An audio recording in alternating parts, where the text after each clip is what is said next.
నోవాహు వాడ కొలతల్ని గుచ్చి ఎక్కువ మంది ఆలోచించరు. భూమిపై దేవుడు సృష్టించిన జీవరాశుల్లో ఆడ మగ చొప్పున అన్నిటినీ అందులో ఉంచడానికి తగిన స్థలముందా అన్న అనుమానం కొందరికైనా కలుగుతుంది కదా. అందుకే ఓడ విస్తీర్ణం గుచ్చి వివరాలను చూద్దాం. దాని కొలతలు మూరల్లో ఉంది. ఆంగ్లంలోని క్యూబిట్ అనే పదాన్ని మూరెడు అని అనువదించారు. ఒక క్యూబిట్ 25 అంగుళాల చొప్పున.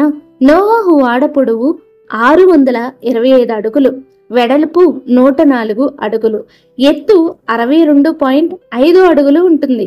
క్రిమి కీటకాలు, ఎగిరే ప్రాణులు, సాలెపురుగులు, బల్లి మొదలైన వాటికి పెద్ద స్థలం అవసరం లేదు. వివిధ రకాలైన ఎగిరే పక్షి జాతుల్ని అటక మీద వ్రేలాడదీసిన వాటిల్లో ఉంచవచ్చు. జంతువులు నివసించడానికి ఈనాటి అమెరికల్లాగా సరిపడిన స్థలం ఏర్పాటు చేయడమే కాకుండా వాటికి 382 రోజులకు కావలసిన ఆహారాన్ని ఉంచడానికి అనువుగా అమర్చాడు నోవాహు.